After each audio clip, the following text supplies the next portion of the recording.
वाणी अमृतमय सुलझी ज्योति ब्रह्म बोधायिनी मिलगी जय।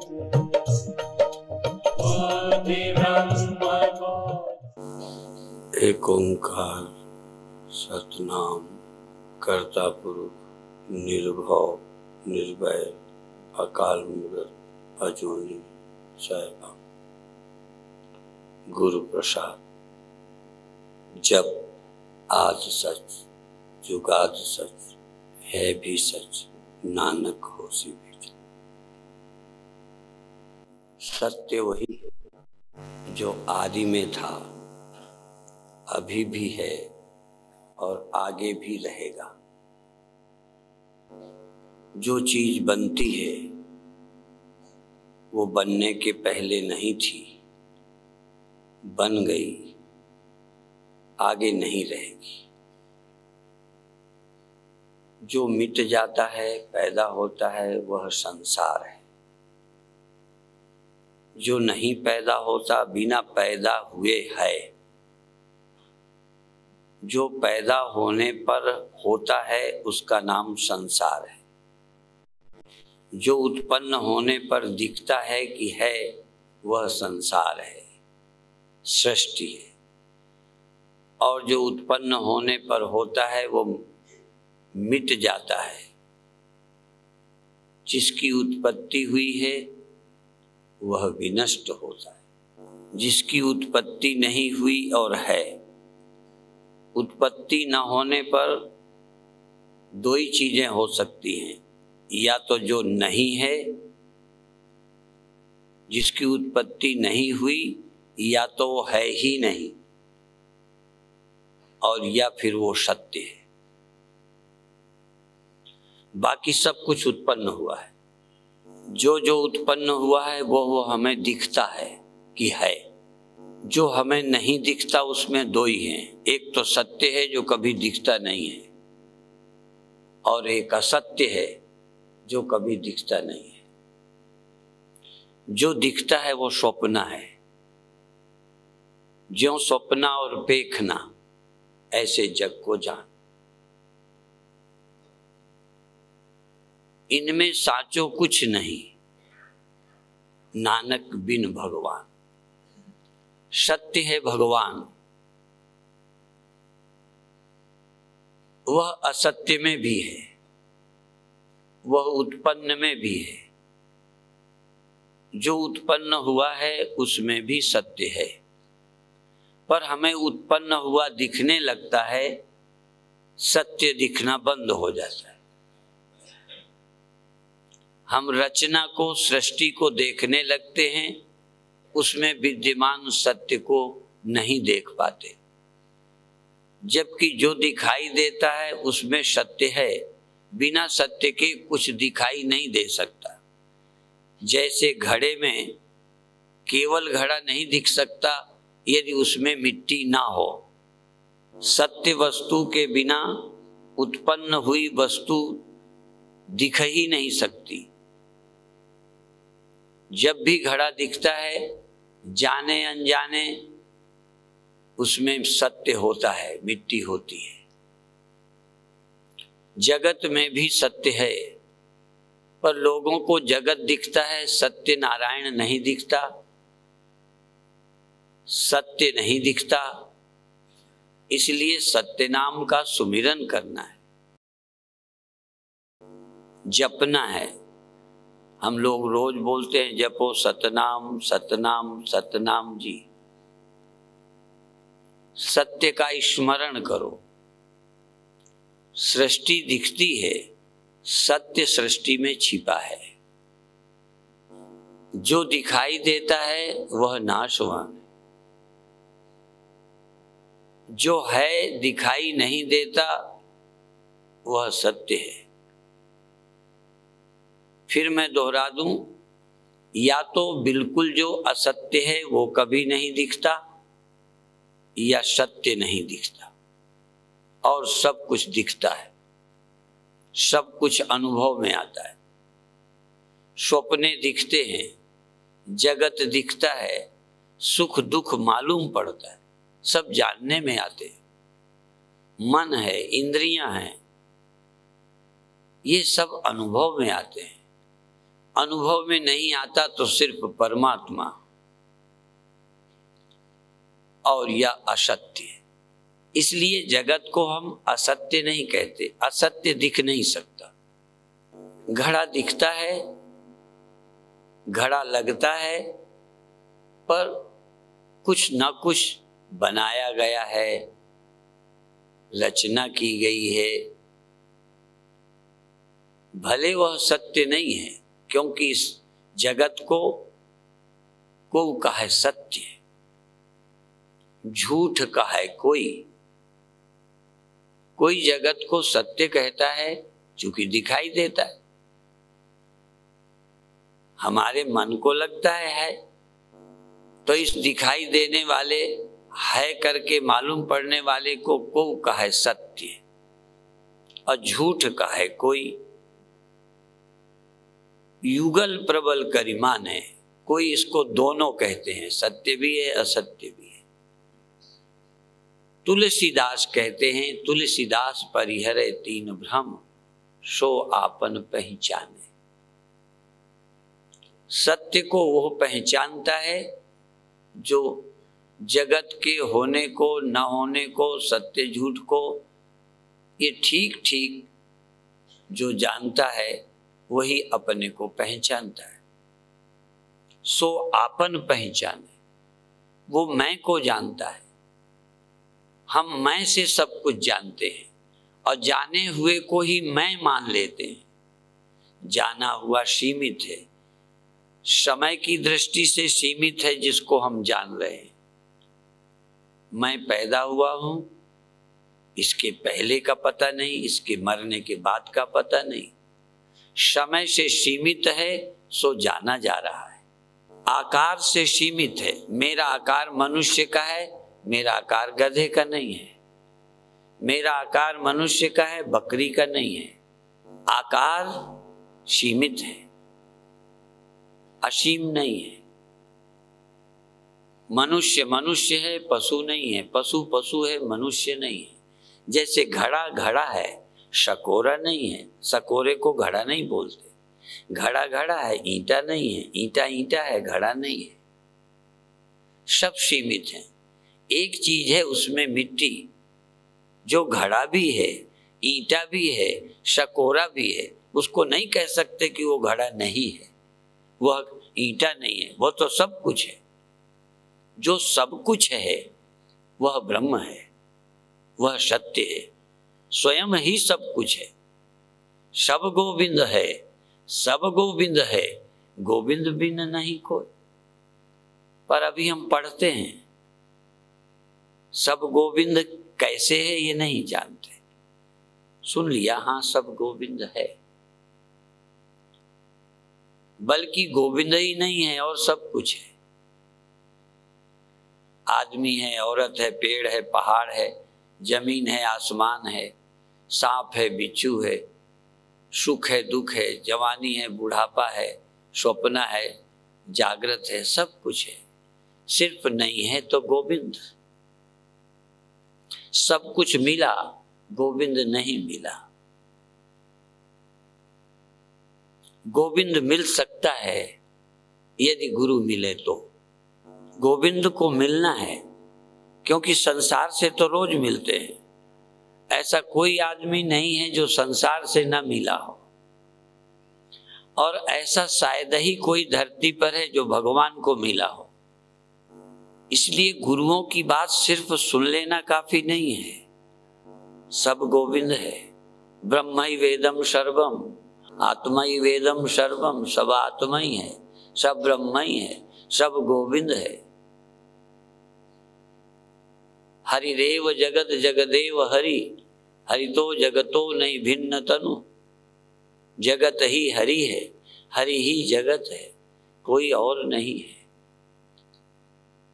इस सत्य को समझने में, देखने में टाइम लगता है। कोई गुरु कृपा होवे, वाणी हृदय में बैठ जावे, अंदर जानने की लगन होवे, तो ये अज्ञान के पर्दे फट जाते हैं। अज्ञान अंधकार निकल जाता है, अविद्या का तिमिर नष्ट हो जाता है, चित स्वरूप साक्षात अपरोक्ष अनुभव होता है। कठिन नहीं है। मुझे जब से गुरुओं की कृपा से टाइम तो बड़ा लगा, वर्षों लगे, लेकिन जब से थोड़ा सा ये स्पष्ट हुआ, मुझे भरोसा हुआ यदि मेरे जैसा साधारण व्यक्ति, अनपढ़ा व्यक्ति, गुणहीन व्यक्ति, साधना का भी बल नहीं, यदि गुरु कृपा से बात हाथ लग सकती है, ये वस्तु हाथ लग सकती है, तो मुझे विश्वास पैदा हुआ मेरे से ज्यादा आप अच्छे हैं, पढ़े हैं, आपके हाथ में ये वस्तु बड़ी आसानी से आ सकती है, ऐसा मुझे विश्वास है। थोड़ा सा संदेह है तो इस बात का, शायद लगन पूरी नहीं है। ज्यों पत्थर में आग समावे, बिन पुरुषार्थ नजर ना आवे। पत्थर में आग रहते नहीं मिलती, दूध में दही में मक्खन रहते नहीं मिलता। परमात्मा सब में है, सब मिलता है, सिर्फ परमात्मा नहीं मिलता। इसके लिए मुझे सबूत नहीं देना, आप स्वयं सबूत हैं, सब आपको मिल चुका। पत्नी मिली, बेटे मिले, हाँ किसी किसी का ब्याह नहीं हुआ होगा, हो सकता है किसी को बेटा ना हो, कोई बहुत बड़ा धनी ना हो, लेकिन कुछ बहुत तो धन होगा ही। सब कुछ मिला, सिर्फ नहीं मिला भगवान, और उसी को मिलना है। बाल जवानी और बरद उन तीन अवस्था जान। पर गुरु महाराज कहते हैं, परमात्मा के भजन के बिन, हरि भजन बिन बिरथा सब ही जान। जवानी मिली चली जाएगी, व्यर्थ गई। भले अच्छी थी, बचपना बहुत अच्छा था, बड़े आनंद में बीता, खेलने खाने में मौज से बीता, पर अच्छा नहीं, व्यर्थ है, क्योंकि वो चला गया। जवानी बहुत अच्छी है, जवानी जैसी प्यारी उम्र, मौज मस्ती की,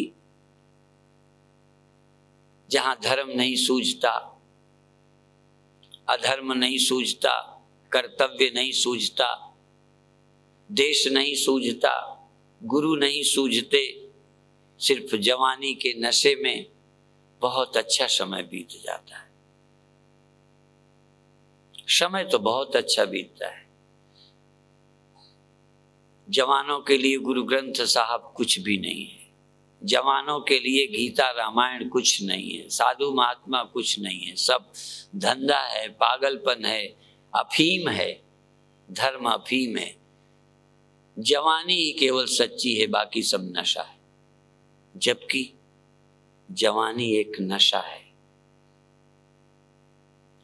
शराब ही नहीं उतरती, जवानी का भी नशा उतर जाता है। ये बातें भी पता नहीं आपके कितनी धसेंगी। कई की तो जवानी उतर गई है, जवानी का नशा उतर गया है, पर पुनः जवान बनने का प्रयास चल रहा है। बालों में खिजाब लगा के, दवाइयाँ खा के, डॉक्टर लोग कहते हैं विवाह के पहले, शादी के पहले, शादी के बाद मिलिए। चूक गए हो तो दवा दारू से फिर से जवानी लाइए। लेकिन ये भी तो आपने सुना है, जो जाके ना आए वो जवानी देखी, जो आके न जाए वो बुढ़ापा देखा। जवानी आके चली जाती है, फिर आती नहीं है। तुम देखते हो कि जवानी गई, पर एक समय आएगा बुढ़ापा। वो बुढ़ापा आके नहीं जाएगा, पहले तुम्हें भेजेगा। जाता तो बुढ़ापा भी है, बुढ़ापा कोई परमानेंट नहीं है, पर बुढ़ापा को जाते किसी ने नहीं देखा। स्वयं को तो चले गए, बुढ़ापा छोड़ गए, इसलिए जो आके न जाए वो बुढ़ापा देखा। बुढ़ापा गया तुमने देखा, देखने वाला ही खो गया, विदा हो गया। बचपना गया, हमें याद है, था, चला गया। जवानी देखी थी, चली गई।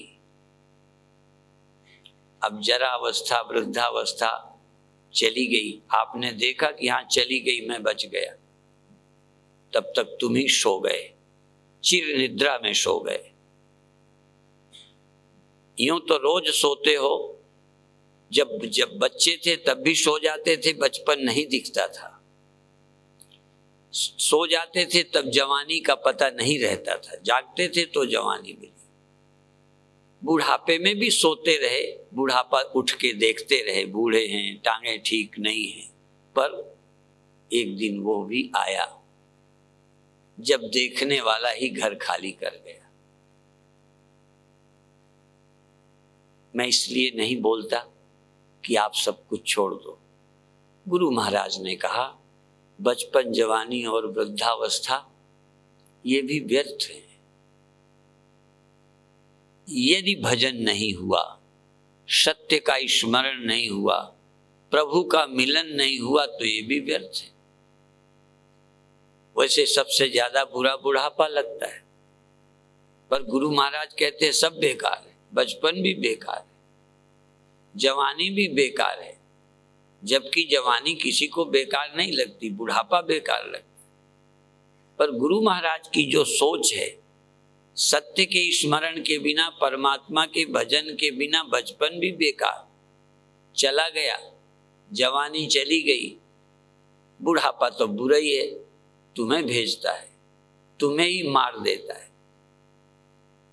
वो रह जाता है, लोग जलाते हैं। बुढ़ापा रह जाता है, लोग उसे दाह करते हैं, जला देते हैं, दफना देते हैं। तुम कहाँ हो पता ही नहीं। तुम्हें ऐसा भी नहीं लगता कि वो बुढ़ापा पड़ा है, मैं यहां घूम रहा हूं। बचपन को जाते तो देख लिया, याद भी है कि हम कहाँ पढ़ते थे, क्या करते थे, कैसे शरारती थे, कैसे माता पिता को के पैर छूते थे, नमस्कार करने जाते थे। बचपन की याद है, जवानी की याद है, बहुत कुछ देखा जिसकी याद है, पर मौत नहीं देखी। बूढ़े शरीर को जलते नहीं देखा, औरों को जलते देखा। अपने देखने के समय बेहोश थे, नींद में चले गए, चिर निद्रा, पता नहीं कितने दिन को सोए। जवानी में सोए, जवानी में जाग गए, बचपन में सोए, बचपन में जाग गए।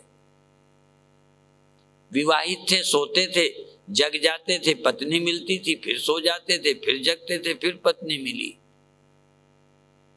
लेकिन एक दिन देह छोड़ा, फिर कोई याद नहीं कि हम उस देह में फिर आ गए, फिर सोए, फिर देह देखा।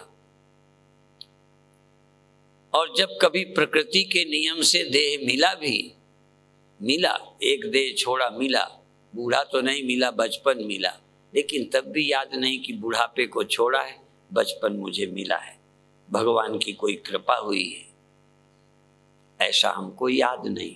आपको तो याद है। हम इतने तप वाले नहीं कि हमको याद रहता।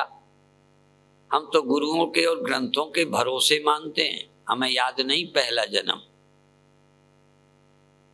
हमें याद रहेगा अगला जन्म, हमें भरोसा नहीं। आपको याद हो तो बधाई, कई लोगों को याद रहता है ऐसा सुना है, पर ऐसे लोगों को अभी नहीं मिले। हाँ, कुछ बच्चे जरूर पूर्व जन्म की बताते हैं, छोटे बच्चों से मिले, कुछ ऐसी बातें सुनने को मिली, पर उससे भी कोई बड़ा लाभ हमने नहीं पाया। जो बच्चे पहले की बताते हैं वो कोई बड़े योगी हो गए, ऐसा मैंने नहीं देखा। पर यदि आपको स्मरण आ जाए पहले जन्म का तो जरूर योगी हो जाओ, बहुत बड़ा सत्य स्पष्ट हो जाए। क्योंकि वृद्धावस्था के बाद मौत मालूम पड़ती है। यदि मृत्यु के बाद दूसरे शरीर की प्राप्ति और पुराने शरीर के त्याग का स्मरण आ जाए तो आप मृत्यु से पार हो गए, एक नया अनुभव हो जाए। इसलिए गुरु महाराज कहते हैं कि परमात्मा के भजन के बिना तीनों अवस्थाएं, बचपन भी कितना प्यारा, कितना कोमल, कितना सरल, कितना निष्कपट, वो भी व्यर्थ है। छल दंभ कपट नहीं था, बड़े सरल थे, कोई चिंता नहीं थी, टेंशन नहीं थी। पर हुआ क्या, मिला क्या, गया। इसलिए यदि सत्य नहीं मिला, परमात्मा नहीं मिला, तो सब तीनों अवस्थाएं व्यर्थ है। जिसने परमात्मा का भजन किया है, निस्दिन जिसने स्मरण किया है, वो राम का ही रूप है, वो परमात्मा का ही रूप है। और यदि परमात्मा नहीं हुए तो अभी सुमिरन नहीं बना, ये ध्यान रखना। यदि उसका सचमुच सुमिरन हुआ है तो तुम हो गए परमात्मा। गुरु महाराज ने एक तरह से बड़ी दृढ़ता से कहा है, उस नर में और परमात्मा में कोई फर्क नहीं है। ये बात मेरी सच्ची है। यदि उसका स्मरण है, परमात्मा का स्मरण है, परमात्मा की पहचान है, तो तुम परमात्मा से अलग हो ही नहीं सकते। परमात्मा से अलग होने का मतलब कहीं दूर का भी अभी परमात्मा से मिलन नहीं है, एक ख्याल है, एक स्वप्न है। लोगों राम खिलौना जाना, लोगों ने राम को खिलौना समझा है, थोड़ा खेल लिया, बात कर ली। राम का स्मरण और तुम राम ना हो जाओ, ब्रह्म का स्मरण और तुम ब्रह्म ना हो जाओ। ब्रह्मविद ब्रह्मई भवति, सोई जाने जय देव जनाई, जानत तुम्हें तुम्हें हो जाई। ब्रह्म ज्ञानी आप परमेश्वर, तुम ब्रह्म को जानते हो, ब्रह्म का स्मरण करते हो, ब्रह्म का पता है, और तुम ब्रह्म नहीं हो। अंधेर, इससे ज्यादा झूठ कुछ नहीं हो सकता। जैसे अभी महाराज जी सुना रहे थे, मैंने भी किसी का एक प्रवचन की लाइन सुनी थी कि नमक की डली सागर की गहराई खोजने गई और सारे सागर की गहराई नाप कर बाहर लौटकर बताने आई कि इतना गहरा है। तो किसी ने कहा तू सागर में नहीं, किसी नक्शे में डुबकी लगाई होगी, किसी सागर के चित्र में गई होगी। सागर में जाती तो लौट के जवाब देने ना आती। कम से कम नमक नहीं आता, खारा पानी तो आ सकता था, नमकीन जल तो हो सकता था, पर नमक अलग नहीं मिल सकता था। परमात्मा को खोजने वाला, परमात्मा को जानने वाला परमात्मा से अलग रह जाए, ये सबसे झूठ है दुनिया का। इससे बड़ा झूठ कोई हो नहीं सकता। परमात्मा को जान लेने वाला परमात्मा होगा ही।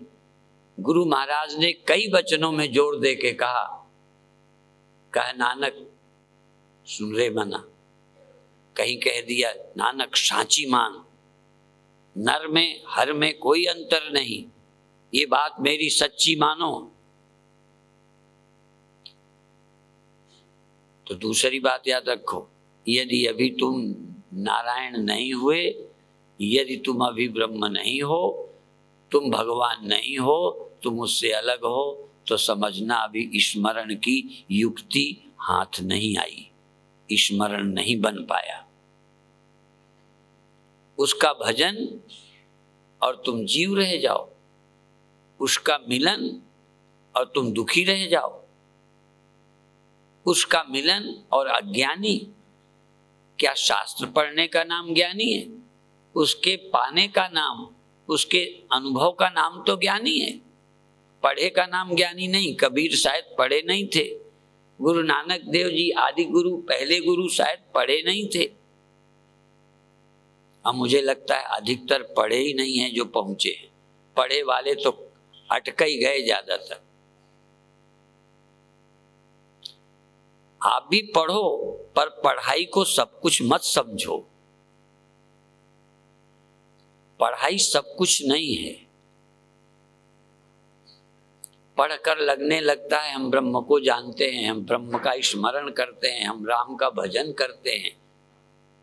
राम का भजन और तुम राम से अलग कौन हो तुम? किसने स्मरण किया भजन? किसने स्मरण किया भगवान का? हाथ ने, आंख ने? भगवान का स्मरण कौन करेगा? और स्मरण करेगा तो भगवान कहाँ होगा जब वो स्मरण करेगा? घड़ा मिट्टी की याद करे, मिट्टी कहाँ रहती है? जब घड़ा याद करे मिट्टी वहां रहती है, घड़े में नहीं रहती। और यदि घड़े में याद करे घड़ा कि मिट्टी मुझ में है, तो पूछे घड़ा कितना है, कितने परसेंट घड़ा है, कितने परसेंट मिट्टी है? घड़ा क्या है, मिट्टी क्या है? बस जानते जानते मिट्टी मिलेगी, घड़ा नहीं। इसलिए मैं मिट जाती है। हाँ, मैं दीर्घ रोग है, दारू भी इसमाए। ये मैं एक रोग है, इसकी दवा है। ये मैं मिट जाती है, ब्रह्म रहता है। जब मैं था तब हरि नहीं, जब मैं था तब हरि नहीं, अब हरि हैं मैं नाई। ज्ञान गली प्रेम गली अतिशा करी, तामे दो न समाए। दो नहीं रहते। दुर्भाग्य है भारत का, सौभाग्य नहीं कहता। जिस देश ने विश्व को ज्ञान दिया, आज उसके घर में अंधेरा है। जो विश्व का मार्गदर्शक, जो विश्व का गुरु, ये गुरुओं की धरती है, ये अवतारों की धरती है, ये बुद्धों की धरती है, तीर्थंकरों की धरती है। यहाँ ज्ञानी ही हुए हैं। ऐसे गुरुओं के देश में लोग कहीं आंख बंद करा के उजेला देखने में उलझे हों,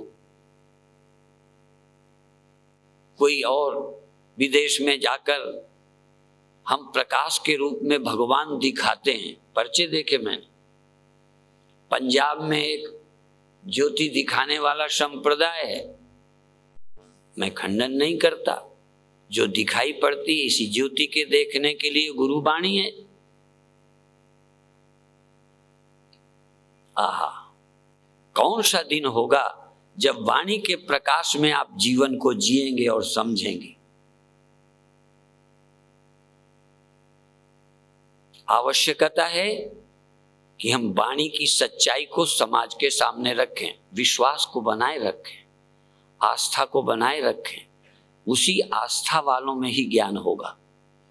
लेकिन यदि हम ज्ञान से वंचित रखा समाज को, तो ढोंगी पनपेंगे, उजाला दिखाने वाले आएंगे, फिर सिखों को तलवारें उठानी पड़ेंगी। कोई आकाश दिखाता है दो हाथों के बीच और सिखों को चिढ़ लगती है। पर पाखंड लगता है, पाखंड को बताओगे कैसे?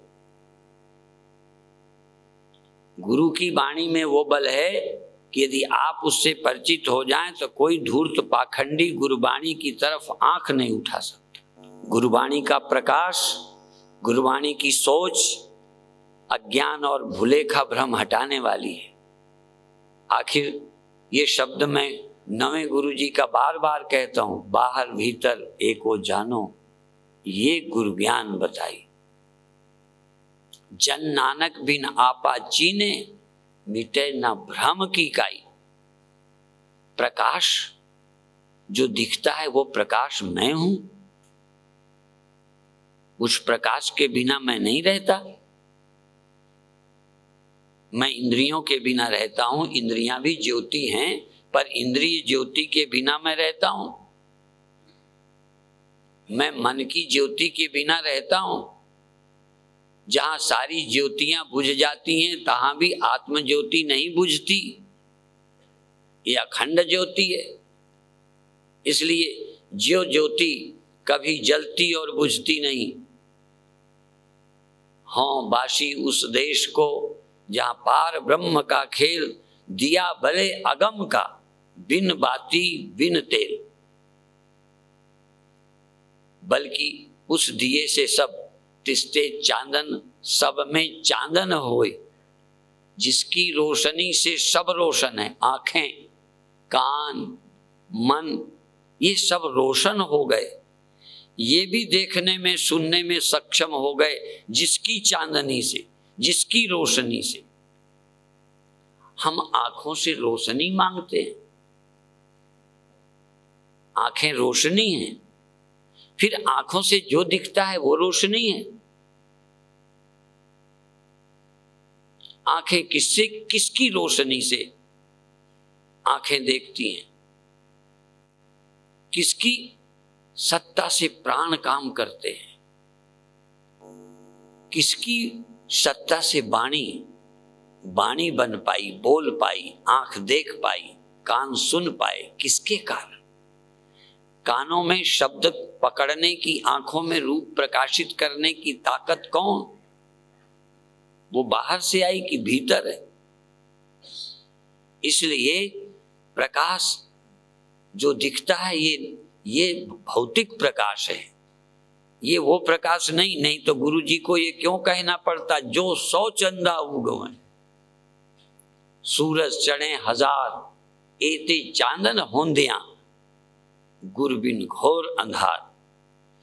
कितनी रोशनियां तुम्हें दिख जाएं, अज्ञान भ्रम भुलेखा नहीं मिटेगा। यही नहीं, ध्यान में दिखने वाली रोशनी भी पर्याप्त नहीं है। ध्यान में होने वाले चमत्कार काफी नहीं है। एक ही चमत्कार है वाणी का, जो अज्ञान और भ्रम को तोड़ सकता है और तुम्हें साक्षात तुम आत्मा हो, ब्रह्म हो, ये अनुभव करा सकता है। मैं इस बात को कहते समय, वैसे मेरे को अहंकार नहीं है, बड़ा विनम्र लगता हूं लोगों को, पर जब मैं गुरुओं की बात कहता हूं तो लगता है मैं अहंकार की मूर्ति हूं। जब मैं उपनिषदों की बात कहता हूं तो लगता है मैं अहंकार का बना हूं। क्यों? सत्य में, गुरु में, वाणी में, ब्रह्म, इन ग्रंथों में इतना बल है कि उसको आते ही जैसे ताकत आ जाती है। नवे गुरु जी ने कहा बल कम पड़ गया, समस्याएं हावी हो गई, लेकिन प्रभु की याद किया, समस्याएं गई। काल के माथे पग धरूं सतगुरु के उपदेश। सतगुरु के उपदेश से काल के माथे पर पैर। लोग काल से डरते हैं, काल से घबराते हैं, लेकिन जो अकाल पुरुष की शरण में गया, अकाल पुरुष को मिलकर अकाल हो गया, वहां काल क्या है? काल तो देह में है, इंद्रियों में है। काल तो उसी को खाता है जिसको काल पैदा करता है। समय जिसको जन्म देता है, समय उसको खा जाता है। वही जावे वही खावे, वही पैदा करता है वही खा जाता है। अकाल पुरुष को काल ने पैदा किया है क्या? अकाल पुरुष को काल खा सकता है क्या? जो कालहु कर काल भयंकर, सुमिरत जाहि शारदा शंकर। जिसको शारदा और शंकर भी स्मरण करते हैं, जिसको योगी लोग याद करते हैं, जिसके लिए हम साधु बने, जिसकी याद के लिए बने, उसकी याद आते ही जीवन धन्य हो जाता है। आप उस सत्य का स्मरण करें, उस सत्य के याद करने का प्रयास करें। बिना इंद्रियों का चेतन, अतीन्द्रिय चेतन, अतीन्द्रिय परमात्मा, गोतीत, मन से अतीत, अवांग मनस गोचर। क्या मतलब? आंखें जिससे दिखती हैं, मन से जो नहीं मालूम पड़ता, मन जिससे मालूम पड़ता है। स्वप्नों में नहीं दिखता, स्वप्ने जिससे दिखते हैं। मन से नहीं, मन ही मालूम पड़ता है, बुद्धि मालूम पड़ती है। जो बिना आंखों के, बिना मन के भी रहता है, और यही ध्यान की ओर ले जाना है। यही है करना कि बिना आंखों के क्या मैं चेतन नहीं रह सकता?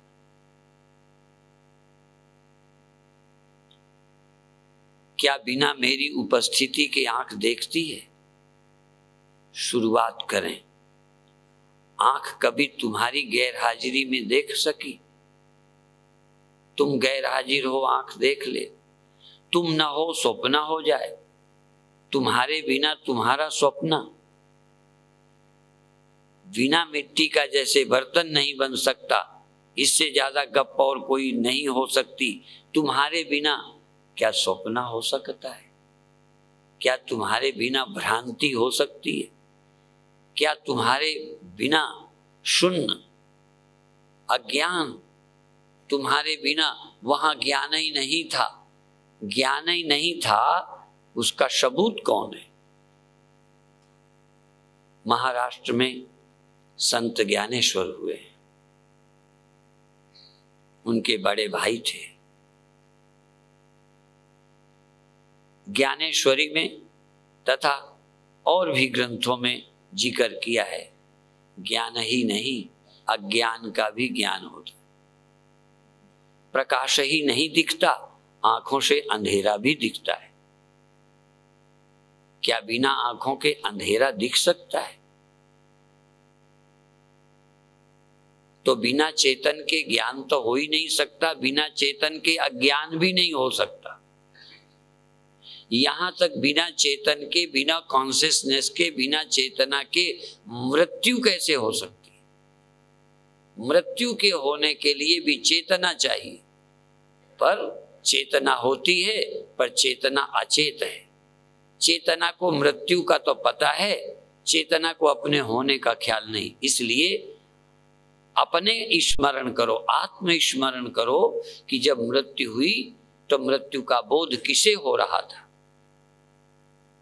जाग करके नहीं मरे ये तो समझना बाद की बात है, पर मृत्यु के समय क्या तुम मर गए थे? यदि मर गए थे तो जग के कहां से आए? हाँ, स्वप्न के समय जब अपनी मृत्यु देखी तो मृत्यु देखने वाला जिंदा था, पर देखो अपनी कल्पना को, अपने ख्याल को तो साकार कर दिया कि मैं मर गया हूं। किसने? आपने। शमशीर की क्या ताकत, तलवार की क्या ताकत कि एक जख्म कर सके? तेरा ही एक ख्याल है कि घायल हुआ है तू।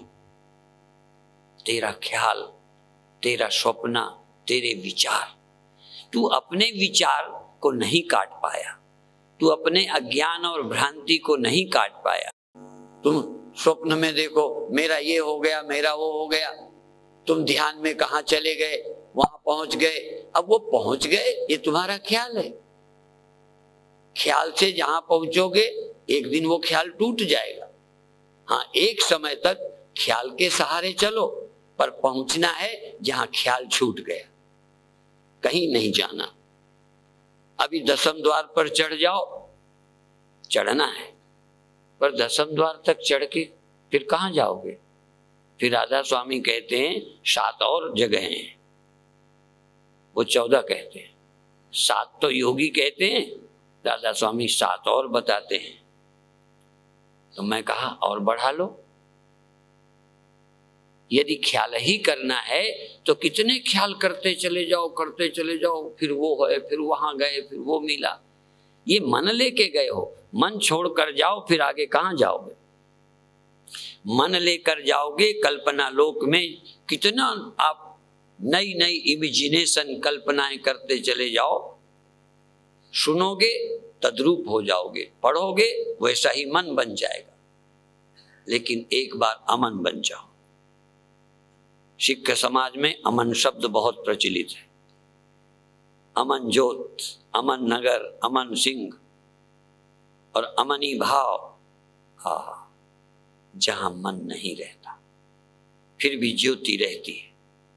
मनजोत सिंह नहीं, ये ध्यान रखना, अमन ज्योत। इंद्रिय ज्योति नहीं, अतीन्द्रिय ज्योति, बिना इंद्रियों की ज्योति। इंद्रिय ज्योति मंद पड़ जाती है, तेज होती है, अंधी हो जाती है, आंखें अंधी होती हैं, कान बहरे होते हैं, मन बूढ़ा हो जाता है, स्मृतियां कमजोर हो जाती हैं। हमने साधुओं को देखा स्मृति नहीं रहती, मेरे गुरुदेव की भी स्मृतियां कमजोर हो गई थी, लेकिन उनका आत्मिक बोध कभी कमजोर नहीं होता, क्योंकि वो तो सभी कमजोरियों तक का आश्रय है, उससे तो सब जाना जाता है। एनेदम सर्वम विजानाति तम केन विजानीयात्, जिसके द्वारा सब जाना जाता है उसको किसके द्वारा जानोगे।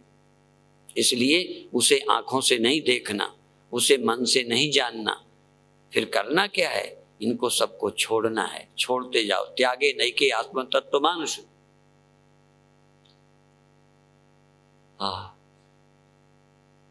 मैं बोलता हूं, संकोच भी लगता है।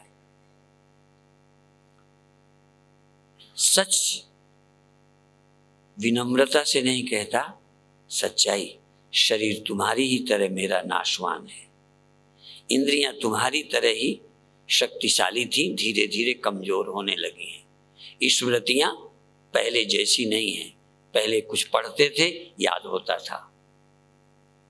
पहले आपने पंजाबी पढ़ी, हिंदी पढ़ी, उर्दू पढ़ी, जो पढ़ा पढ़ गए। अब किसी बूढ़े को पढ़ाओ नई भाषा, नहीं पढ़ पाता। भले सयाने हो गए हो, पर बहुत कुछ खो गया है। बचपन में बहुत ताकत थी, आंखें ठीक थी, बुद्धि जल्दी पकड़ती थी, याद होता था। अब तो सब छूटने के दिन है, पर छूटना अज्ञानी के लिए दुखद है, ज्ञानी के लिए छूटना सुखद है। जितना ही छूटे उतना ही अच्छा। आंखें छूटे, कान छूटे, मन छूटे, दुख गया। शरीर छूटे, अभी अभी कह रहा था, जा मरने से जग डरे, मेरे मन आनंद, मरने से ही पाइए पूर्ण परमानंद। मृत्यु आनंद है। ये देह कोई सुख देता है? देह ना होता तो मर जाते। एक भी आदमी बताए बिना देह के तुम मर सकते हो? यदि देह तुम्हें न मिला होता तो मरने का ख्याल भी ना आता। तुम समझते हो जीवन मिला, देह मिला समझो मृत्यु मिली। और जिस माता पिता ने देह दिया वो माता पिता तुम्हारे दुश्मन हैं यदि गुरु तक नहीं पहुंचाते। जन्म देके मौत में ढकेल दिया तुम्हारे माँ बाप ने, मरने के लिए आ गए, ना आते तो ना मरते। नहीं तो हाथ उठा के बताओ कौन मरता बिना आए? देह के बिना कोई मरता ऐसा मिले तो हाथ उठावे। पर देह मिल गया तो बिना देह के मर रहे हो। देह ना होगा मर जाएंगे, देह नहीं होगा ये हो जाएगा। अभी नहीं जानते देह छोड़ना अमृत है। यदि तुम जीते जी मर करके सब छोड़ते, जीते जी तू छोड़, जग से नाता देह से नाता तोड़कर निज आत्म में जोड़। आत्मा में आ, देह छोड़, तेरी मृत्यु नहीं होगी। फिर मौत ही मर जाएगी, मौत बेकार हो जाएगी, मौत धमकी नहीं देगी। ये डरवाती है देह वालों को, विदेह वालों को नहीं। या देह रहते जो विदेह हो गए हैं, जो जन्म लेके मर चुके हैं, देह छोड़ चुके हैं, आत्मा हो चुके हैं, जो इंद्रियां नहीं रहे अतीन्द्रिय हो गए हैं, जो मन नहीं रहे अमन हो गए हैं, वह मुक्त हो गए हैं, वो शांति के सागर में चले गए। उनको मौत क्या दुख देगी? सांप जैसे केचुली छोड़ता है ऐसे ज्ञानी शरीर छोड़ देता है।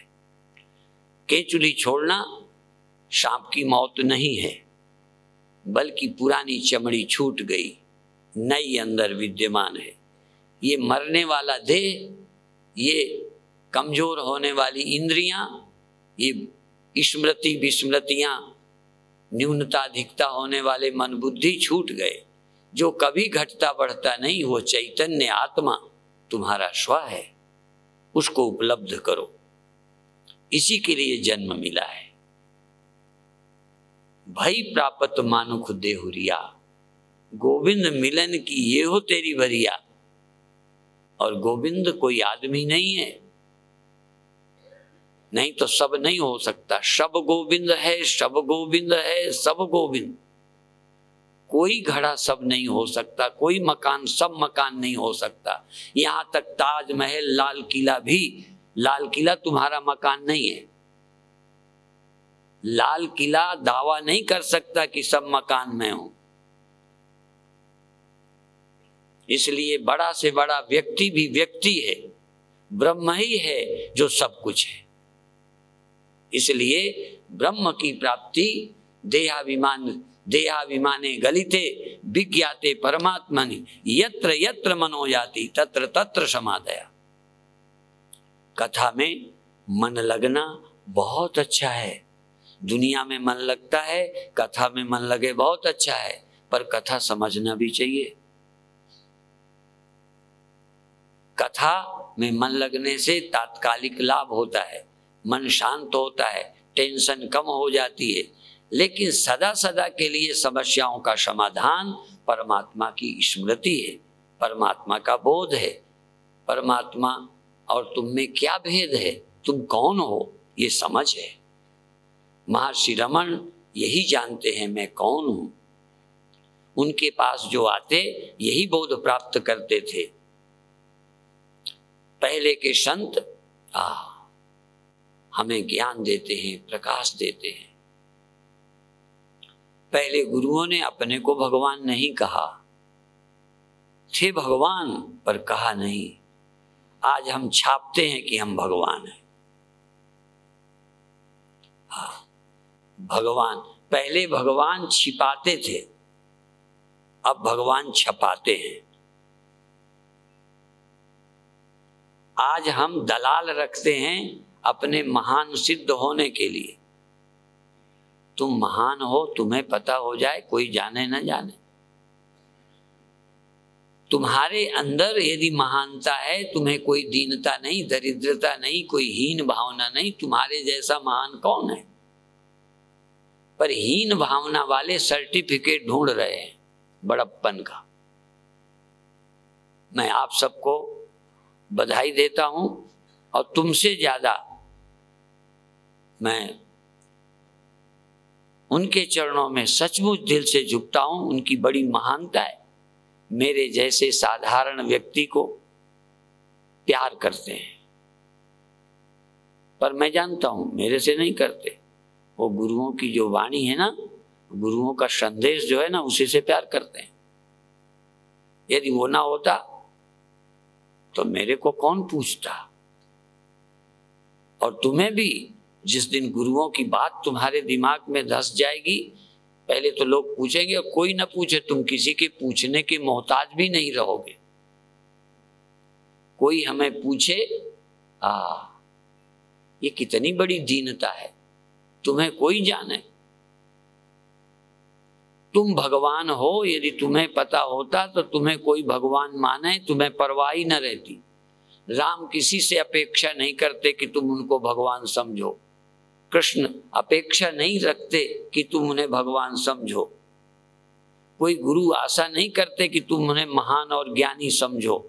हाँ, तुम उन्हें समझोगे तो तुम्हारा बेड़ा पार हो जाएगा, नहीं समझोगे तो उनका फायदा तुम न उठाओगे। तुम्हारे न समझने से गुरु महाराज का नुकसान हो जाएगा। कोई ब्रह्म को ब्रह्म नहीं माने तो ब्रह्म बेचारा दुखी हो जाएगा। किसी राम को तुम नहीं पहचानो, कृष्ण को नहीं पहचानो, तो कृष्ण का क्या बिगड़ जाना है। और वही बात आज कहता हूं, यदि उनकी बात को समझोगे तो तुम्हारा देश सुधरेगा, तुम सुधरोगे, सब सुधरेगा।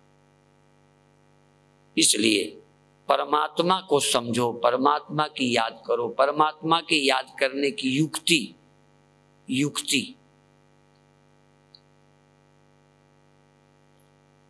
युक्ति में मुक्ति करते हैं संत सुजान। संत युक्ति में मुक्ति करते हैं। बिना युक्ति के तमाम मेहनत, आजकल तो हमने देखा लेबर और मजदूर भी बड़े बड़े सामान, ये मूर्ति वाले कितनी वजनी मूर्तियां 2-3 आदमी जाके उठा के रखाते हैं। हम 50 लोग लगते हैं तो मूर्ति नहीं उठती। हर चीज की विधि है, तकनीक है, पद्धति है। इस आत्मा को जानने की भी पद्धति है। इंद्रियों से नहीं, इंद्रियों में रहो। कुछ दिन इंद्रियों में रहे हो, पर इंद्रियों से देखने के लिए रहे हो। जैसे हमने जब भी टार्च जलाई कुछ देखने के लिए, ऐसे ही आंख खोली देखने के लिए। पर क्या करो, इंद्रियों के विषय की जरूरत नहीं है। इंद्रियां मेरे स्थान हैं, मैं इंद्रियों में निवास करूंगा, मैं इंद्रियों में रहूंगा, बैठूंगा, पर इंद्रियों के द्वारा बाहर से कोई सौदा नहीं लेना। इसी तरह मैं देह में रहूंगा, पर देह द्वारा बाहर के सुख प्राप्त नहीं करना। क्योंकि देह द्वारा जब सुख प्राप्त करते हो औरों का, तो फिर देह प्राप्त करना, फिर देह प्राप्त करना। जवानी का उपयोग जब बाहर से आनंद लेने का करते हो तो जवानी बार बार चाहिए। मुझे जवानी है, पर मुझे अपने सुख के लिए नहीं, औरों के काम आ जाए तो आ जाए। जवानी मुझे नहीं चाहिए, मुझे इंद्रियां नहीं चाहिए, मुझे अपने लिए विषय और पद और प्रतिष्ठा नहीं चाहिए अपने सुख के लिए। बल्कि तुम उनको गद्दी पर बिठाओ, राम को बिठाओ कि वो कुछ काम करें, क्योंकि उनकी कोई भूख नहीं। ये भूखे भेड़ियों पर बिठाते हो जिनका अपना पेट कभी नहीं भर, अपने ही मन की भूख बुझाने में लगे पड़े हैं, जिनकी कोई भूख नहीं है। मन के अंदर कोई भूख नहीं, मन तृप्त है। कोई नहीं चाहिए दे, कोई नहीं चाहिए पद, कोई नहीं चाहिए धन। 2 रोटी मांगकर खाते रहे संत। पंजाब की धरती में भिक्षा मांगकर संत खाते रहे, जनता खिला जाती। ऐसों की जरूरत है जिन्हें अपने लिए कुछ नहीं चाहिए, जो अपने आप में आत्मा राम है। ये आत्मा राम शब्द है, आत्मा में ही विश्राम है। जिनको उन पदों में, प्रतिष्ठाओं में नहीं, ऐसे लोगों को, हाँ, उनका शरीर जगत हित के लिए है, वो परोपकार के लिए आए हैं। गुरु महाराज अवतारी पुरुष, ये परोपकार के कारण संत आते हैं, अपनी कोई वासना को पूरी करने नहीं आते। जो वासना पूरी करने आया है वो पूरी कर भी नहीं पाया, और वासना की पूर्ति में अत्याचारी बना है।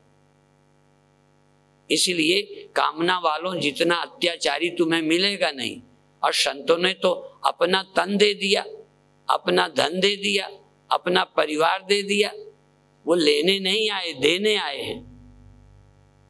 और आज भी उनकी बात ले लो, आज भी उनके संदेश ले लो, उनके उपदेश ले लो, उनकी समझ ले लो, तो जीवन धन्य हो जाए। दशम गुरु जी ने हमें क्या नहीं दिया? हमें संत और सिपाही बनने का संदेश दिया, हमें लोक परलोक सुधारने का संदेश दिया, हमें अपने दायित्वों का बोध कराया कि हम सिर्फ रोटियां तोड़ने को जन्मे हैं।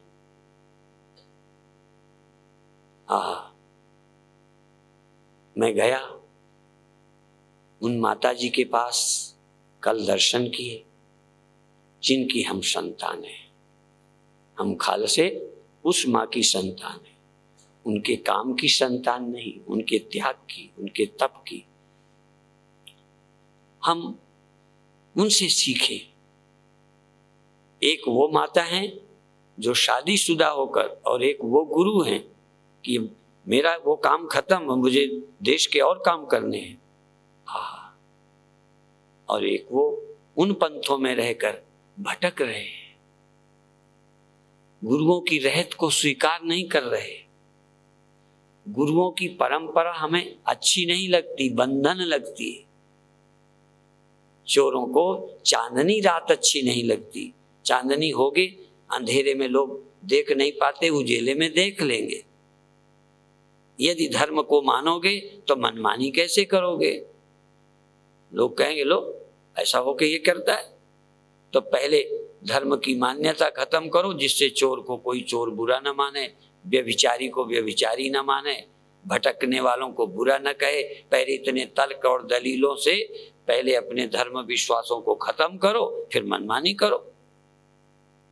जिससे कोई बुरा कहने का मौका ही न रह जाए। तो आवश्यकता है गुरुओं के संदेश को जीवन में धारण करें। हम सब दायित्व को समझें। हम सिर्फ जन्मे नहीं, भगवान के भेजे हुए हैं, उसके हुक्म से आए हैं। कभी ख्याल में तो आए कि हम अपनी वासना के लिए नहीं आए। पर वासना होती है तो भगवान के भेजे अपने काम में लग जाते हैं। तुम चुनकर भेजो, वो लूटने में लग जाते हैं, क्योंकि उनकी अपनी वासनाएं हैं। वो तुम्हारे लिए नहीं जीते, अपने लिए जीते हैं। और गुरु हमारे लिए। गुरुओं का जन्म, गुरुओं का जीवन, गुरुओं का श्रम, गुरुओं के ग्रंथ, गुरुओं की आवाज हमारे लिए। और जिस दिन हम गुरुओं को समझेंगे, हमारा जीवन भी औरों के लिए होता है। मेरा तन, मेरा धन, मेरा मन, सब। और क्यों? मुझे चाहिए क्या? जिस दिन मिट्टी अपने को मिट्टी जान ले, घड़ा बने, मकान बने, लोगों के काम आए। गिराना पड़े गिरा के बना लो, लोगों के काम, क्योंकि मिट्टी का तो कुछ बिगड़ता नहीं, वो तो सत्य है। ऐसे ही जो आदमी आत्मवेत्ता हो जाता है, उसका क्या बिगड़ता है, उसका क्या जाता है? उसका तो सब कुछ समाज के लिए है।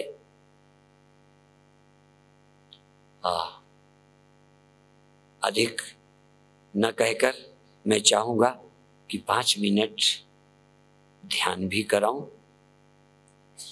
शायद किसी के हाथ कुंजी लग जाए। कुंजी, बड़े बड़े ताले खुल जाते हैं, और ताला नहीं खुले तो भवन में प्रवेश नहीं होता।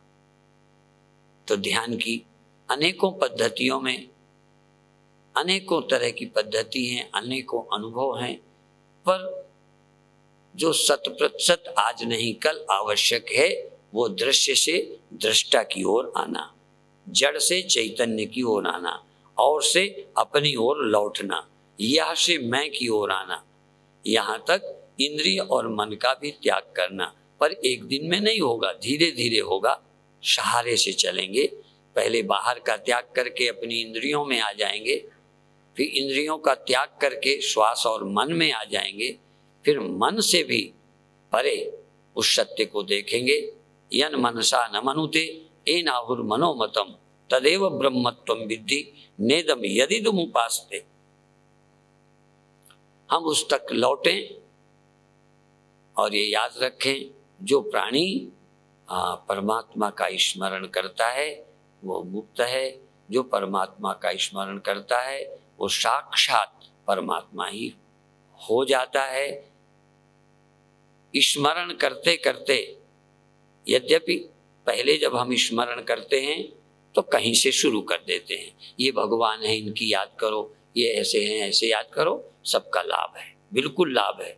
मैं ये इस व्यास मंच से बोल रहा हूं, जो करते हो वो गलत नहीं है, पर आगे बढ़ो। किसी क्लास में जो विद्यार्थी इस साल पढ़ रहा है, जो विद्यार्थी किसी भी क्लास में पढ़ रहा है वो ठीक है, लेकिन उसी क्लास में बना रहना ठीक है ना। कोई कहे हम क्लास नहीं बदलते, हम तो महान आदमी हैं, हम दल बदलू नहीं हैं, जहां भर्ती हुए थे वहीं रहेंगे। तो हम ये कहते हैं कि जिस क्लास में पर साल थे उसी क्लास में अब नहीं रहना। जो कल समझते थे वही समझ नहीं है पूरी। समझ विकसित होती है, समझ बढ़ती है। जो गुरुओं की बात कल समझते थे, जितनी समझ थी उतना समझते थे अपनी समझ से। गुरुओं की बात पूरी अभी हमने नहीं समझी।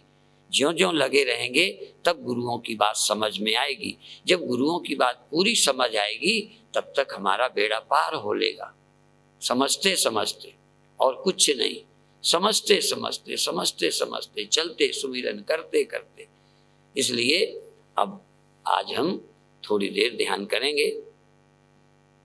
आप अभी पैर लटकाए बैठे हैं तो आप अपने पैरों को, जंघाओं को थोड़ा कड़ी करो, जैसे कभी कभी तानते हैं। आजकल तो फ्लाइट में भी सिखाते हैं, पैर यूं करो, ऐसे करो। बैठे बैठे लोग थक जाते हैं। तो आप, चूंकि शरीर छोड़ना है, मच्छर काटते रहें तो तुम नींद में नहीं जा सकते। नींद में जाने के बाद मच्छर काटते रहें कोई फर्क नहीं, पर जाने के पहले ये देह बाधा बनता है, देह मुझे नहीं जाने देता। ये जबकि देह नारायण तक जाने के लिए है, पर ये देह ही नारायण तक नहीं जाने देता। इसकी इतनी जरूरतें हैं कि इसी में हम पूरी करते हैं। एक आदमी ने घोड़ा खरीदा धंधे के लिए, पर जब घोड़ा लाया तो उसे चारे की जरूरत पड़ी तो घास काटने गया, काट के लाया, घोड़े को खिलाया। फिर दूसरे दिन तो घोड़ा तो उनके काम नहीं आया, वो आदमी घोड़े के काम आ गए। तो ऐसे ही मानव शरीर हमारे अपने तरने के लिए मिला, लेकिन तरने का तो मौका ही नहीं मिला। इसी का पेट भरने में, इसी को मेकअप करने में, इसी को सजाने में सारा टाइम लग गया। इसलिए नर तन सबका कल्याणकारी नहीं है। कोई कोई घोड़े से काम ले पाते हैं। कई ने एक आदमी ने पुरानी कार ले ली तो वही सर्विस ही कराता रहता था, ठीक है ठाक कराता रहता था, इसी में जिंदगी बीत गई। कार लेके पछताया, अंत में हार्ट फेल हो गया, मर भी गया। ये सच्ची बात है, मैं झूठ नहीं बोला। ऐसे ही कई का तो शरीर तुमको मार के छोड़ेगा, जबकि ये तरने के लिए है। तो अब आप अपने पैरों को खींचो थोड़ा बैठे बैठे, और फिर एक बार अपने हाथों को कड़ा करो, ऐसे खींचो, आंखें बंद कर लो और किसी को नहीं देखना। अपने हाथों को खींचो, पैरों को तानो, छाती फुलाओ, श्वास भरो, पूरा ध्यान शरीर पर। दुनिया से ध्यान हटाकर शरीर पर ले आओ। अपना होश संभालो शरीर वाले। अभी पत्नी नहीं, बेटा नहीं, मकान नहीं, अभी शरीर। एक महात्मा का नाम था शरीर बाबा। वो हमेशा शरीर बोलते थे, ये शरीर वहां गया था, ये शरीर खाएगा, ये शरीर जाएगा। इस शरीर को ठंडी लगी तो उनका नाम पड़ गया शरीर बाबा। तुम भी थोड़ी देर के लिए शरीर हो जाओ। तुम शरीर हो, शरीर को सुखी करो, इसकी जकड़न खत्म करो। तुम शरीर हो, शरीर ठीक रहेगा तो सुख का अनुभव होगा। तो पहले शरीर में मिल जाओ, पहले शरीर में मिलो, खींचो, तानो, अंगड़ाई लो, श्वास भरो, शरीर को फुलाओ, तानो, और सिर पर भी श्वास ले जाओ। आंखें बंद रखना, नहीं तो तुम और कहीं चले जाओगे। शरीर नहीं छोड़ना, शरीर में रहना, शरीर में रहना। आंखों में रहो, कानों में रहो, नाक में रहो, पेट में रहो, हाथ पैर में रहो। शरीर का निरीक्षण करो, कायानुपस्सी साधना। शरीर का अनुभव करो, कहाँ दर्द है। जहां दर्द है उस दर्द को पहले ठीक करो। आसन चेंज करके करो, पैर समेट फैला के करो, रीढ़ की स्थिति बदल दो, गर्दन को आगे पीछे करो, हाथों को हिलाओ डुलाओ, कुछ भी करो, पर शरीर का दर्द पहले खत्म करो।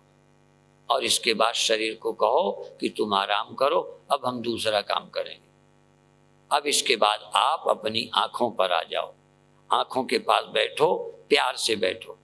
आंखों को कहो तुम मेरी हो, मैं तुम्हारे पास हूं, पर मुझे अभी थोड़ी देर आंखें नहीं चाहिए।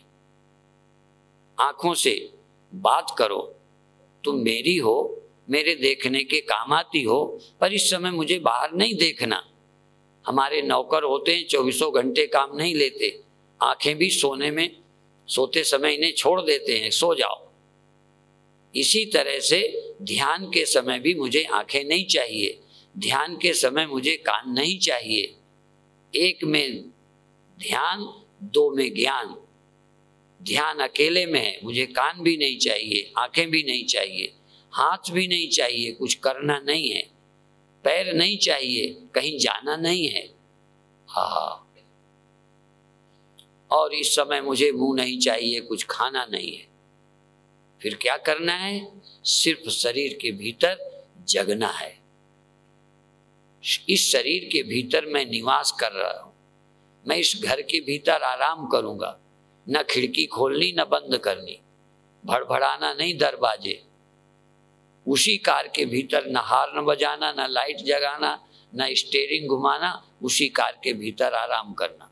ये शरीर कार है, अब आराम करो। शरीर तुम नहीं, कार तुम नहीं, पर इसके भीतर ड्राइवर हो, तुम आराम करो। हार्न नहीं बजाओ, लाइट नहीं जलाओ, स्टीयरिंग नहीं चेंज करो, गियर नहीं बदलो, कुछ नहीं करो, डीजल नहीं डालो, बस बैठे रहो इस शरीर के भीतर, बैठे रहो, बैठे रहो, बैठे रहो। और अब श्वास को धीरे धीरे लंबी लो, लंबी छोड़ो। शरीर को शिथिल छोड़ दिया, 5 मिनट तक शरीर मुर्दे की तरह पड़ा रहेगा। संकल्प कर लो कि ये मर गया, आखिर एक दिन मरेगा, आज ही मर गया, पड़ा है। और एक दिन ये देखना सुनना खत्म होगा, अभी मैंने छोड़ दिया देखने की इच्छा, आंखें नहीं छोड़ी, देखने की इच्छा छोड़ दी, शरीर नहीं छोड़ा पर रहने की, इसे बचाने की इच्छा छोड़ दी, भय मुक्त हो गया। अभी मैंने मन नहीं छोड़ा पर मन की मुझे जरूरत नहीं है, बस सब कुछ है पर इस समय जरूरत नहीं है। इस समय मुझे आंख नहीं चाहिए, कान नहीं चाहिए, मन नहीं चाहिए। क्यों? मुझे किसी की याद नहीं करनी, बाहर देखे सुने का संग्रह नहीं करना, मुझे बाहर नहीं जाना। इसलिए अपने मन को कहो अब तुम अंदर रहो, कहीं जाने की जरूरत नहीं है। किस किस की याद करिए, किस किस को रोइए, किसको रोएं, कहाँ जाएं, कुछ नहीं। अपनी श्वास सड़क पर चलो, श्वास सड़क पर चलें संतजन, गगन महल में जाते हैं।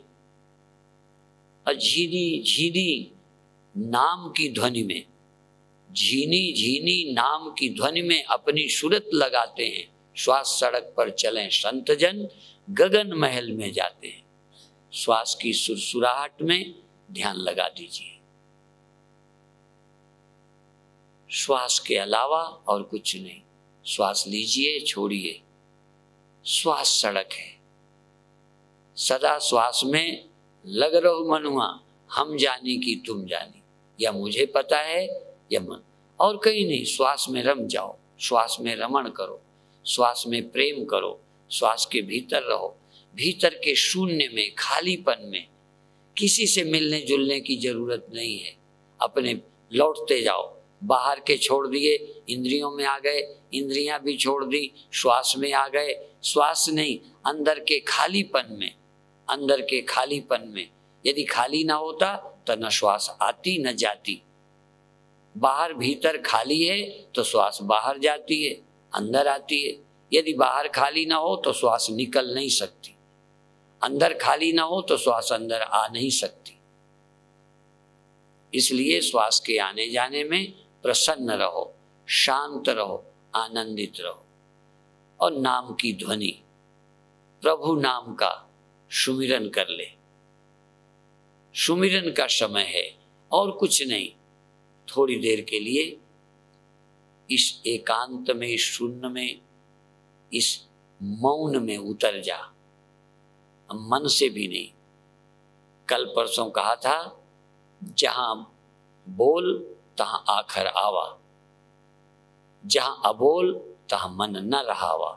बोल अबोल मध्य है जोई, जस वह है तस लखे न कोई। नाम बोलो, राम बोलो, प्रभु का नाम बोलो। जो भी गुरु ने बताया, जो भी आपने सुना, कोई नाम बोलो, पर अंदर से बोलो, इस जबान से न बोलो। जबान को तो आराम करा दिया है, हाथ पैर जबान सब आराम में है। ये मर चुके हैं, ये सो गए हैं, तुम अकेले जाग रहे हो। तुम जाग रहे हो और नाम का सुमिरन कर रहे हो। तुम माने आंख नहीं, तुम माने जबान नहीं, तुम माने हाथ नहीं, तुम माने शरीर नहीं, तुम जो भीतर हो तुम जग रहे हो, नाम का सुमिरन कर रहे हो। सुमिरन करते करते थोड़ी देर को रुक जाओ, जाप भी छोड़ दो। एक बार जपो, एक दो बार नाम लो, फिर चुप हो जाओ। एक बार कुछ ख्याल आए, फिर ख्याल छोड़ दो। एक बार मन कहीं गया, फिर लौट आया। मन में कुछ हुआ, फिर कुछ नहीं। तुरंत दो विरोधी चीजें, एकदम करो, एकदम करना बंद कर दो, एकदम बोलो, बोलना बंद कर दो, एकदम जपो, जप को रोक दो, एकदम श्वास लो, फिर श्वास रोक दो, एकदम सावधान, फिर सावधानी भी नहीं, प्रयत्न, फिर प्रयत्न रहित। प्रयत्न के शिथिल होने पर ही समाधि होती है, प्रयत्न करते समाधि नहीं होती। प्रयत्न जरूरी है, प्रयत्न बहुत जरूरी, पर जब प्रयत्न नहीं होगा तब समाधि होगी। समाधि अपने आप होगी, सहज प्राप्त होगी, वो करने से नहीं होगी। इसलिए करना धरना छूट जाए, पर करते करते करना छूटेगा। सुमिरन करते करते करने की जरूरत खत्म हो जाएगी। गहरे जाओ, गहरे जाओ, गहरे जाओ। अब अंदर चेतना है, श्वास भी है तो भी चेतना है, जाप है तो भी चेतना है, जाप नहीं तो भी चेतना है। चेतना की आंख नहीं, आंख बाहर है, कान बाहर हैं। जैसे धन बाहर होता है, चेतना से अभी अलग। चेतना इस समय अकेली है, चेतना के पास केवल शब्द है, चेतना के पास केवल श्वास है, चेतना के पास सिर्फ शून्य है। अब डायरेक्ट साक्षात पश्यति साक्षी, आप साक्षात श्वास के दृष्टा हैं, आंख के सहारे नहीं, कान के सहारे नहीं, हाथ के सहारे, डायरेक्ट सीधा श्वास का अनुभव। और मन को मन कहाँ है? मन के जानने के लिए क्या आंख चाहिए? मन के जानने के लिए कोई कान चाहिए? मन कहाँ है? जप में है, सुमिरन में है, तुम ही जानते हो। इसलिए साक्षात तुम मन के दृष्टा हो। मन के जानने के लिए कोई इंद्रियां नहीं चाहिए, और कोई भीतर के शून्य को अनुभव करने के लिए किसी और साधन की जरूरत नहीं है। तुम साक्षात साक्षी हो, क्या हो रहा है अंदर जानो। इसके लिए कोई अकल की कोई और ज्यादा जरूरत नहीं है। अनुभूति शायद डायरेक्ट सीधा सीधा तुम जानो श्वास चल रही, सीधा जानो मन कहाँ गया, क्या कर रहा है, क्या विचार उठा। किसी और से किसी इंद्रिय की जरूरत नहीं है। जो बिना इंद्रिय के है वो अतीन्द्रिय है, जो अतीन्द्रिय है वो परमात्मा है, अंतर्यामी है, स्वयं ही सबका दृष्टा है। धीरे धीरे दृष्टा भी मत बनो। न तुम किसी के दृष्टा हो, न कोई दृश्य न दृष्टि, और हैं तो यही चेतन सत्वगुण से दृष्टा, रजोगुण से दर्शन, तमोगुण से दृश्य बनता है। यही चेतन माया से दृश्य दर्शन दृष्टा बन जाता है। यही चेतन दृष्टा दृश्य दृष्टि से रहित सिर्फ चिन्ह मात्र होता है। बस 1 मिनट मौन और शांत, इसके बाद कार्यक्रम पूरा।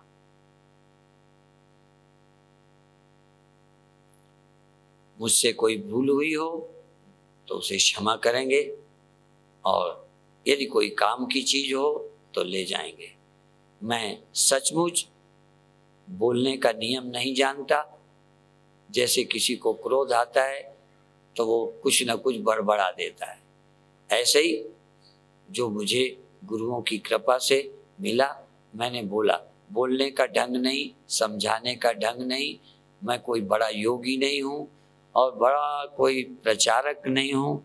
ये तो ज्ञानी हरदीप सिंह जी की कृपा, स्नेह और प्यार है। अब विशेष एक और हैं लंदन से हमारे दलजीत सिंह जी, जो हमारे संत दलेल सिंह जी के शिष्य हैं। चूँकि इनके गुरुदेव मुझसे बहुत प्रेम करते थे, संत दलेल सिंह जी महाराज, तो उनके शिष्य भी प्यार करते हैं। ऐसे ही कुछ गुरुमुख मुझसे प्यार करते हैं, नानक सर के संत मुझसे प्यार करते हैं।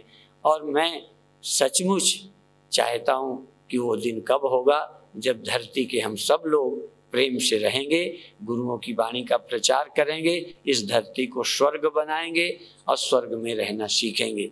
हम बने बनाए स्वर्ग में जाके स्वर्ग नहीं रह सकते। एक व्यक्ति की पुस्तकालय में मैंने लिखा देखा था कि मैं नर्क जाने को तैयार हूँ। तो इस तरह से नर्क में भी आदमी यदि अच्छा साहित्य हो, गुरुओं के शब्दों का प्रचार हो तो हम स्वर्ग बना सकते हैं, और ना समझ आदमी स्वर्ग भेज दिए जाएं तो थोड़े दिनों में नरक हो जाएगा। जब कोई आश्रम आने को कहता है तो मैं कहता हूँ आश्रम बहुत अच्छा नहीं है, तुम यदि ठीक हो तो आ जाओ, नहीं तो आश्रम भी तुमको काटेगा, वहां भी तुम दुखी होगे। अभी घर से भागते हो बहुत अच्छा, पर आश्रम से भागना पड़े तो अच्छा नहीं है, इसलिए कृपा करो अभी आश्रम ना आओ।